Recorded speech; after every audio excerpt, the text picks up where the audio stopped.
Tapi dok, apakah untuk sesungguhnya sudah terlihat dok? Saya sudah terlihat, tapi nggak tahu yang lain apa sudah terlihat juga.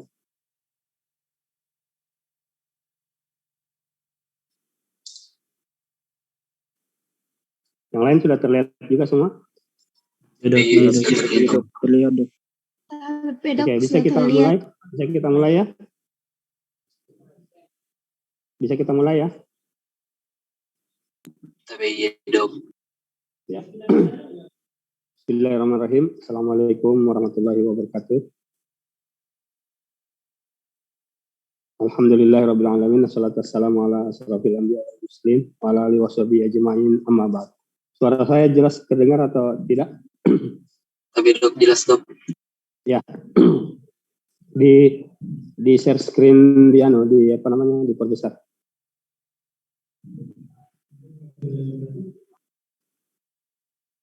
Oke ya. Sambil kita menunggu, tentunya yang pertama-tama kita yang paling utama dan pertama-tama kita harus lakukan adalah senantiasa berterima kasih kepada Allah Subhanahu wa taala ya, bersyukur kepada Allah Subhanahu wa taala. Karena sampai saat ini kita masih ada seperti itu ya. Jadi bagaimana cara kita berterima kasih kepada Allah? Yang pertama, dalam hati kita tentunya kita meyakini bahwa tidak ada daya dan upaya kita, melainkan semuanya karena Allah. Kita berada di sini, kita jadi ini, kita jadi mahasiswa kedokteran dan sebagainya, itu adalah tidak lain adalah karena kehadirat Allah SWT. Yang kedua, bagaimana cara kita berterima kasih, bersyukur dengan senantiasa mengucapkan kalimat-kalimat thayyibah ya, seperti pada saat pertama kali kita bertemu ini tentunya kita mengucapkan hamdalah ya, alhamdulillahirabbil alamin. Terus bagaimana lagi cara kita bersyukur, yaitu berperilaku di dalam kehidupan sehari-hari, berusaha semaksimal mungkin untuk melaksanakan segala perintahnya dan menjauhi segala larangannya. Itu yang pertama. Dan yang kedua yang selalu bersanding antara bersyukur kehadirat Allah SWT, tentunya yang kedua senantiasa berterima kasih kepada Nabi besar Muhammad SAW. Bagaimana caranya? Yang pertama, dalam hati kita meyakini bahwa tidak ada tauladan yang paling utama dan paling baik, paling terbaik selain daripada tauladan baginda Nabi besar Muhammad SAW. Yang kedua, bagaimana cara kita berterima kasih pada beliau?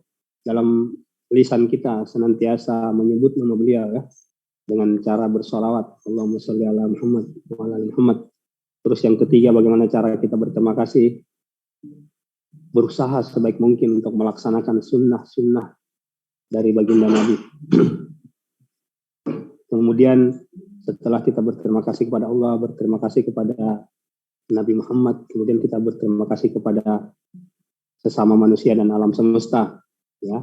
Yang pertama tentunya kepada kedua orang tua kita, kemudian kepada guru-guru kita, kepada dosen-dosen kita, kemudian kepada saudara-saudara kita, kerabat, keluarga, kemudian teman-teman sahabat kita yang senantiasa mendorong kita atau sama-sama ya, berbuat lebih baik, tolong menolong di bidang ketakwaan dan saling mengingatkan amar ma'ruf nahi munkar. Itu sebagai pembuka ya. Hari ini kita akan ada kuliah tentang intrakranial dan hidrosefalus, yang kedua tentang operasi di bidang neuropsikiatri. Ya, mungkin sebagian ada yang kenal, tapi mungkin juga masih ada yang belum kenal saya ya. Saya perlihatkan video wajah saya sebentar sedikit ya. Sudah kelihatan enggak? Halo? Dok, kelihatan dok. Ya, kelihatan ya. Nah, nanti kalau sudah mulai saya matikan lagi kamera karena ini saya pakai bukan kadang-kadang terganggu ya. Oke. Oke, saya Wahyudi ya, bedah saraf. Ayo, oke, slide.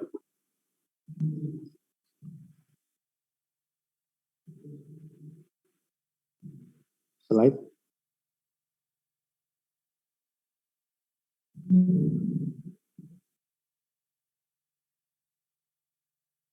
Saya belum kelihatan slide-nya.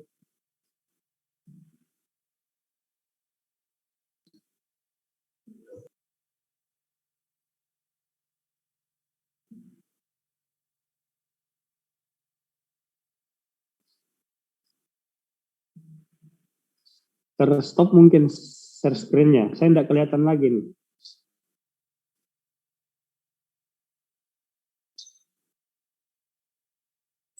Tapi dok, mungkin ketua kelas yang share screen tadi terkeluar dok, tapi. Oh, kenapa bisa? Tapi dok, mungkin jaringannya bermasalah dok, tapi mungkin saya coba hubungi kembali dok, tapi. Oh iya ya. Oh sudah ada. Oke, slide deh, slide.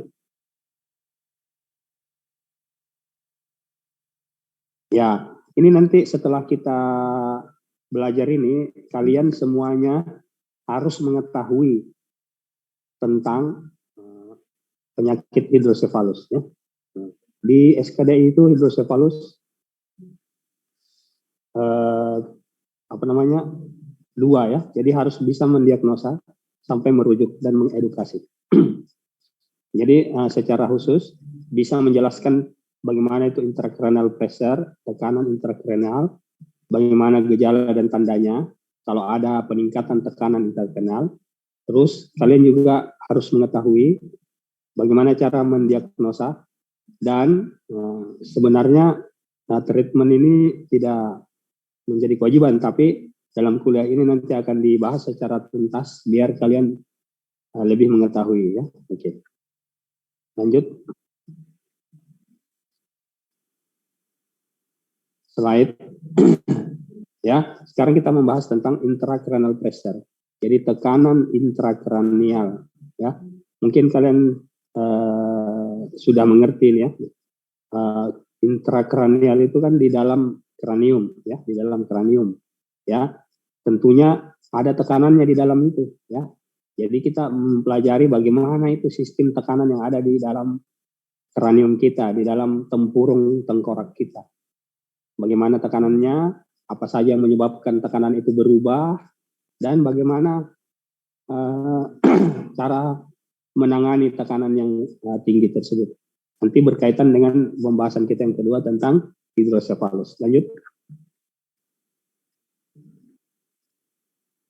Nah, untuk mengetahui tentang tekanan intrakranial, kita harus tahu dulu fisiologi dan anatomi intrakranial.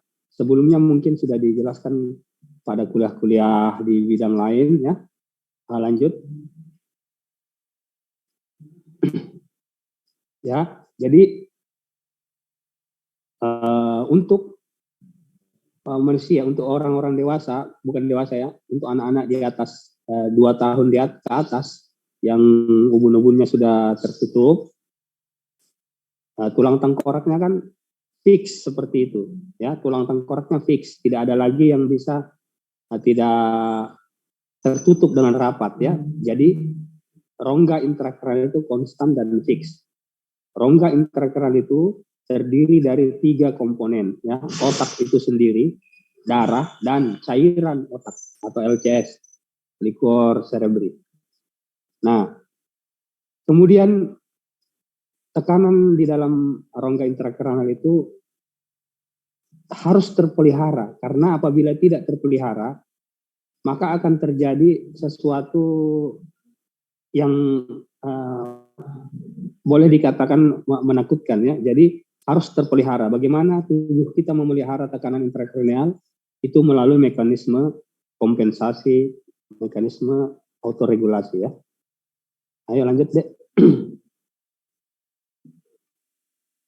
Nah ini lihat ya, bahwa tekanan intrakranial itu selalu normal, harus normal tekanan intrakranial di dalam. Seperti kalian harus tahu ya, tekanan itu seperti dalam ban mobil, ban ban sepeda motor, ada tekanan di dalam situ.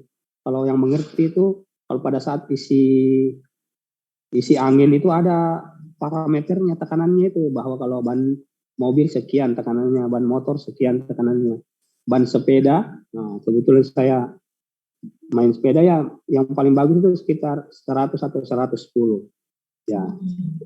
Tapi itu tekanan di dalam sepeda. Nah, tekanan di dalam intrakranial ada juga, sebentar kita bahas ya. Jadi tadi tekanan dalam rongga intrakranial terdiri dari otak, terdiri dari cairan otak, dan terdiri dari darah. 3 itu. Selain dari itu berarti sesuatu yang asing atau penyusup masuk ya. Nah, otak itu sendiri termasuk pembuluh darah, termasuk pembungkus otak itu sendiri, termasuk saraf-saraf, itu bagian dari otak ya. Kalau cairan itu cairan yang menyelimuti otak atau berada di tempat-tempat di dalam otak ya. Kemudian kalau darah itu nanti darah yang masuk darah arteri, darah yang keluar darah vena. Nah, tiga itu begitu terus keadaannya ya, sehingga tekanannya selalu konstan. Kira-kira volume rongga intrakranial sekitar 1.700 cc, 1,7 liter. Kalau otak kalian diangkat semuanya, tinggal tengkoraknya saja diisi air sekitar 1.700 mililiter cc atau 1,7 liter, seperti air aqua botol besar ditambah 1 gelas lagi air. Seperti itulah isi dari rongga intrakranial. Terdiri dari otak itu sendiri sekitar 1.400 cc, cairan otak sekitar 150 cc, kemudian darah yang beredar di dalam rongga intrakranial sekitar 150 cc. Mudah-mudahan kalian mengerti. Lanjut.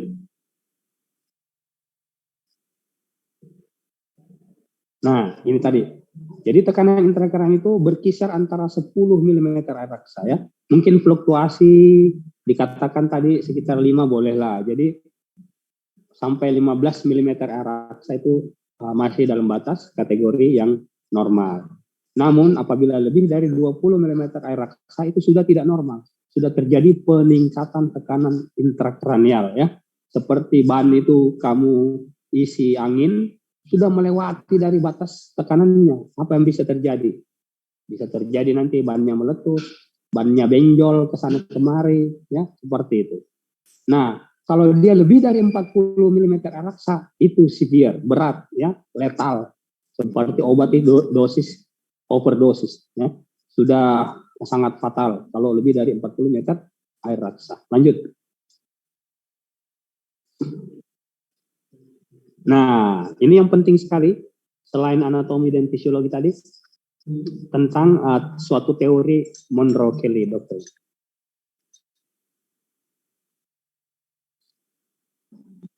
Nah, belum deh, lanjut ke belakang sebelumnya. sebelumnya. Ya, ini belum dijelaskan. Jadi Monro-Kelly doktrin itu seorang ilmuwan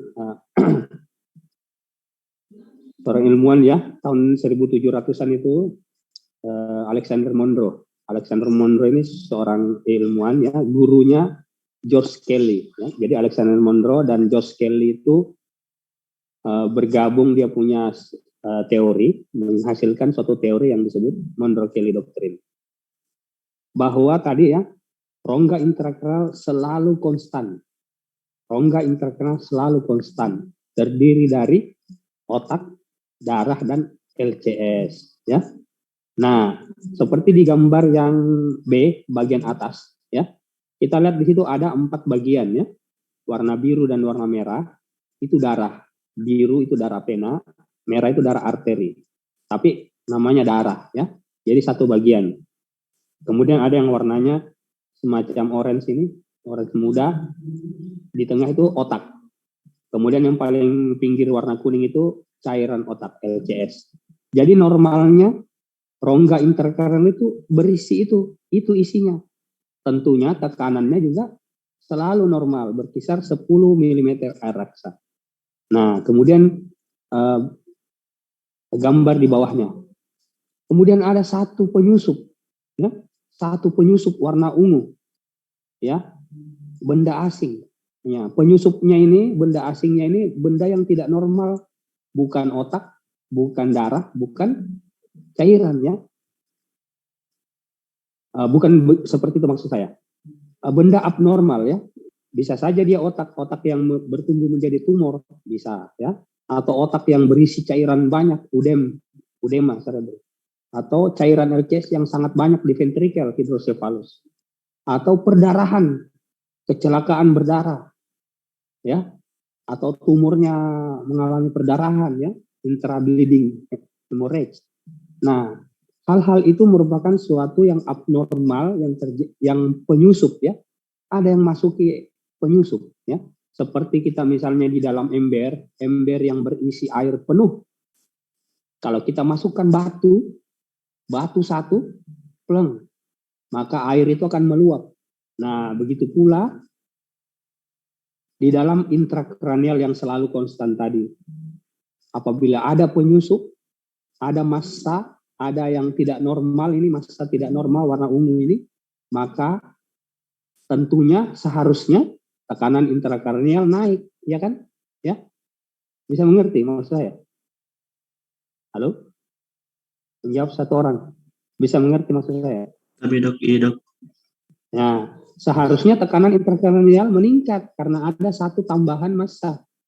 Namun, karena rongga intrakranial Allah itu memberikan suatu mekanisme yang namanya tadi kompensasi autoregulasi, maka dia mengadakan suatu kompensasi.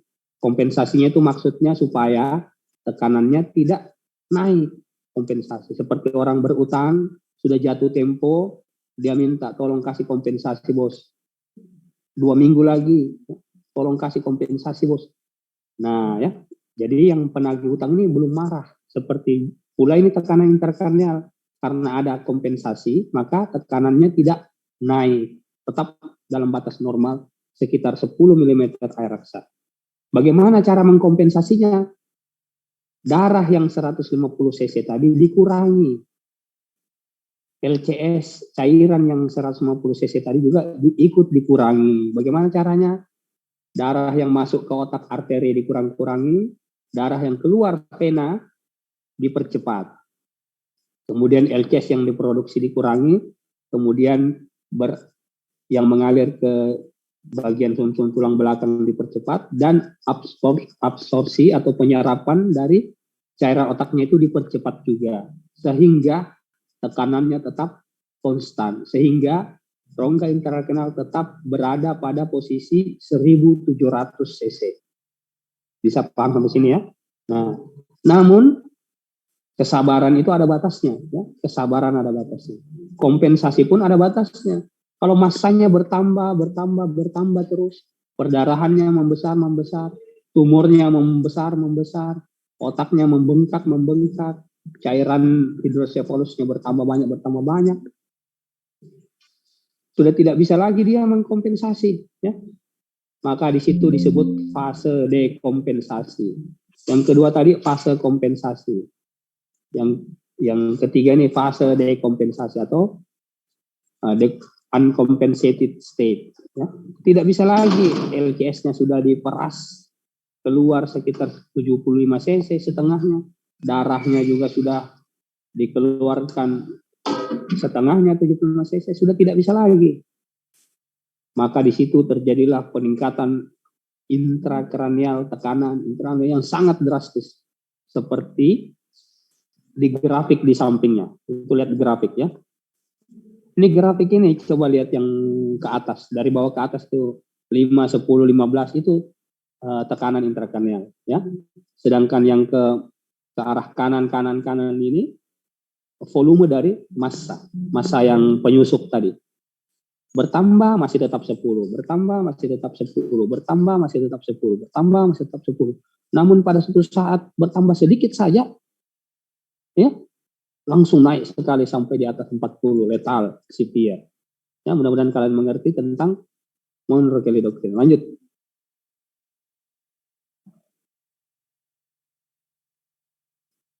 Nah, Kalau dia sudah tekanannya meningkat, bagaimana? Apa yang dikorbankan? Darah sudah tidak bisa dikeluarkan, LCS sudah tidak bisa dikurangi.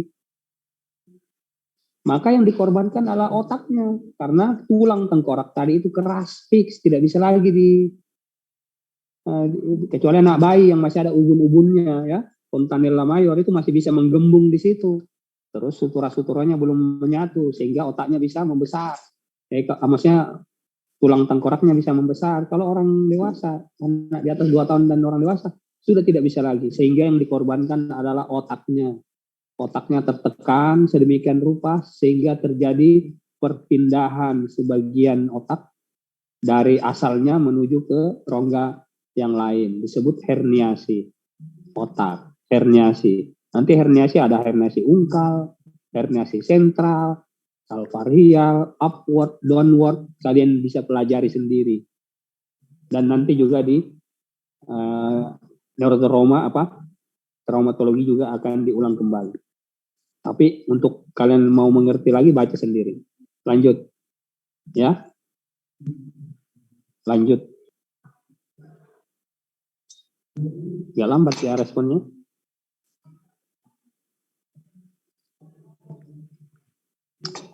Terputus lagi ya? Tapi dok, iya dok, kayaknya ketua kelas jeljar dok. Iya, mestinya dia ada lagi yang lain yang bisa ini, yang bisa share screen. Nah ini nih, oke. Coba diperbesar. Nah ya, terjadi herniasi. Lanjut. Nah, ya ini tadi yang saya bilang, benda asing, penyusup tadi, bisa darah, bleeding, bisa hidrosepalus, ventrikelnya menumpuk cairan otak, bisa SOL, space occupying lesion ini tumor, ya, bisa infeksi, abses, ya, bisa juga severe brain injury, udem cerebri, ya, bisa juga ischemic dan hypoxic process yang menyebabkan udem cerebri juga, ya. Intinya adalah adanya benda yang abnormal di dalam rongga intrakranial. Lanjut. Nah, kalau terjadi peningkatan intrakranial tentu ada tanda-tandanya. Tanda-tandanya dari peningkatan tekanan intrakranial. Ya. Jadi di dalam rongga intrakranial itu beberapa tanda-tanda gejala gangguan intrakranial. Yang pertama adalah gangguan karena peningkatan tekanan intrakranial yang tadi menurut dokternya. Yang pertama terjadi adalah nyeri kepala.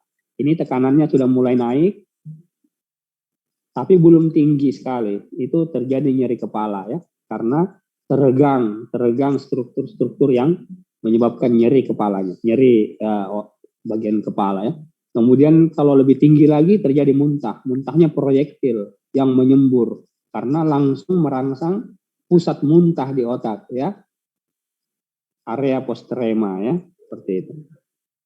Kemudian lama-kelamaan sistem arasnya tertekan, terjadi penurunan kesadaran. Itu gejala peningkatan tekanan intrakranial. Ada juga gejala akibat defisit dari tempat-tempat yang teriritasi atau tertekan. Misalnya bagian parietal bisa hemiparese, atau area Broca bisa afasia, ya. Kalau cerebellumnya bisa jalan sempoyongan, cerebellar sign, bisa terjadi kejang, ya. Bisa terjadi penurunan visus penglihatan, diplopia, himenopsia, dan sebagainya. Kemudian kalau ada sesuatu di intrakranial bisa juga terjadi gejala sistemik, misalnya demam, ya. Kalau misalnya talamus hipotalamusnya tertekan bisa demam, atau terjadi infeksi di dalam rongga intrakranial bisa menyebabkan demam. Gastric ulcer, ya, muntah darah, gangguan elektrolit, dan sebagainya. Lanjut. Kemudian gejala yang keempat bisa terjadi gejala lokal yang kelihatan, ya. Misalnya tumor yang sampai di tulang kepala, maka tulang kepalanya terjadi pembenjolan, ya, atau bola mata yang menonjol keluar. Itu bisa terjadi kalau terjadi gejala gangguan di intrakranial. Jadi kalau ada orang matanya keluar menonjol, bisa jadi itu gangguan intrakranial, ya. Bukan berarti matanya saja yang bermasalah, mungkin dari dalam mendorong keluar. Lanjut. Nah, ini tadi kalau intrakranial meningkat ya, sakit kepala, muntah, penurunan kesadaran, bisa kejang, dan apabila di endoskopi matanya, maka terjadi edema dari retina itu akan, papilnya daripada retina akan edem, papil edem namanya. Lanjut. Nah, bagaimana cara menghitung atau mengukur tekanan intrakranial? Itu melalui proses, ya bisa dengan operasi ya. Ini lebih jauh, cuman sekedar pengenalan kepada kalian bahwa ada operasi yang namanya ICP monitor, intracranial pressure monitor. Jadi mengetahui berapa tekanan yang ada di dalam rongga intrakranial. Lanjut. Nah, ini lihat tadi ya, kalau normal tekanannya sekitar 10 begitu terus ya. Kurang lebih sedikit saja ya, dengan gelombang mungkin 5 gelombangnya 5 sampai 8 ya. Kemudian ini yang di bawahnya ini yang tidak normal. Lihat, yang tidak normal ya. Sangat tinggi, bisa sampai lebih dari 30 ya. Lanjut.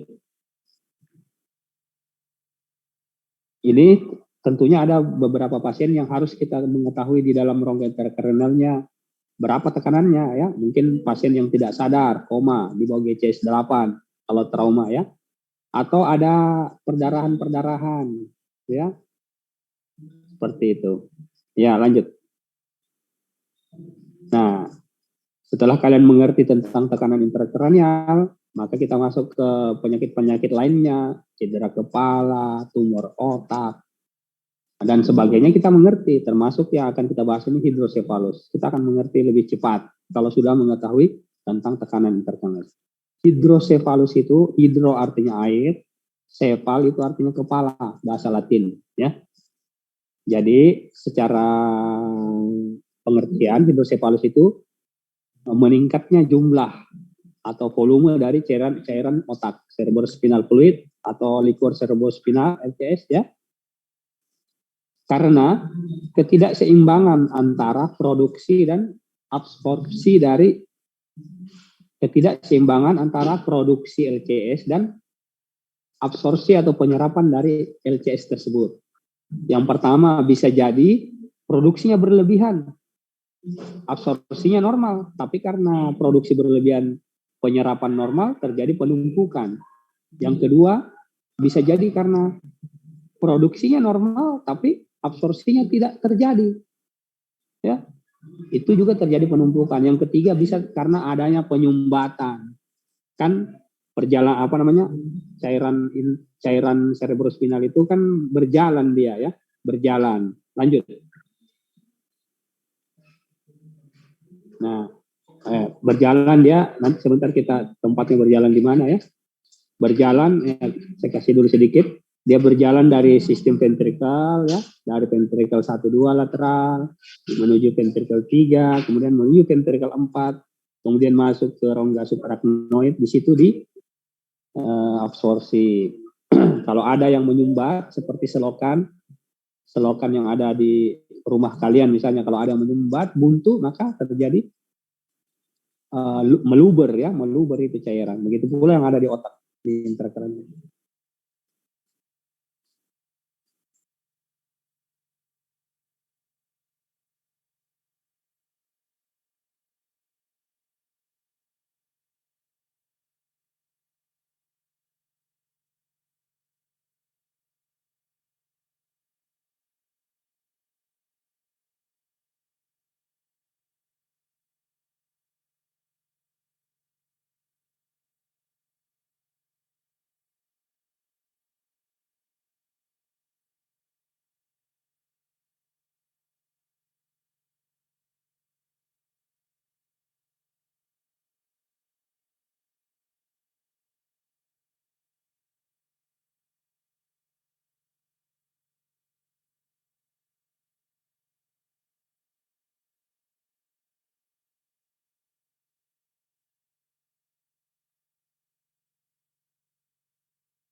Ya, kita lanjut ya tadi sedikit.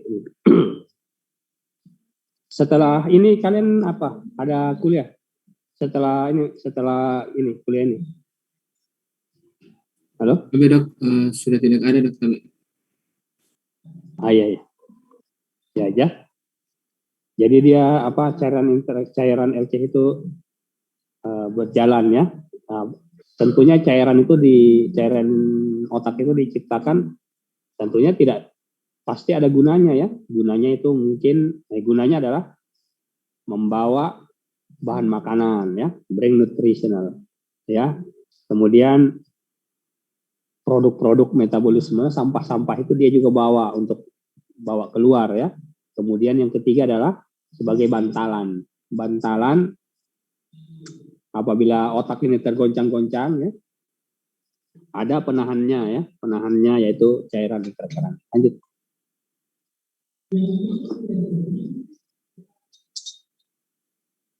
Ini yang tadi saya bilang ya. Untuk memahami hidrosefalus itu kita harus memahami anatomi dari otak ya. Bahwa di dalam otak, di bagian dalam dari otak itu ada suatu rongga ya, disebut ventricle. Ventricle ada 4, ventricle 1, 2, kanan dan kiri ini disebut ventricle lateral ya. Ventricle 1 dan 2 yaitu ventricle lateral. Jadi orang tinggal sebut ventricle lateral, maksudnya itu yang paling besar yang kanan kiri. Kemudian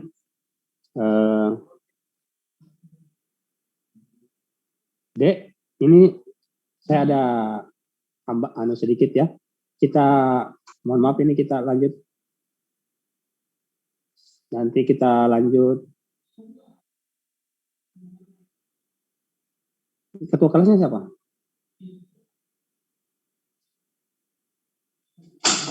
Halo, ketua kelasnya siapa? Halo? Enggak join lagi ya? tapi dok mungkin ketua kelas terkeluar dok. Tapi Ya, kamu siapa ini Dek? Siapa namanya? tapi dok atas nama Muhammad Dai dok. Tahu nomor WA saya tahu. Tapi dok, mungkin bisa saya minta ke ketua kelas dok. Tapi Catat aja sekarang 0811 tapi ya dok. 0811 Tapi 411 dok 33 3 13. 1 Ya ulang. 0811 411 33 13. Tapi dok. Ya ini saya ada yang mendesak ya. Jadi mungkin kalau memang bisa saya bergabung lagi, saya kabari. Kalau tidak bisa, nanti mungkin kita lanjut setelah siang atau sore atau kapan ya. Oke. Ya. Kita dulu ya. Saya break dulu ya. Assalamualaikum warahmatullahi wabarakatuh. Waalaikumsalam warahmatullahi wabarakatuh.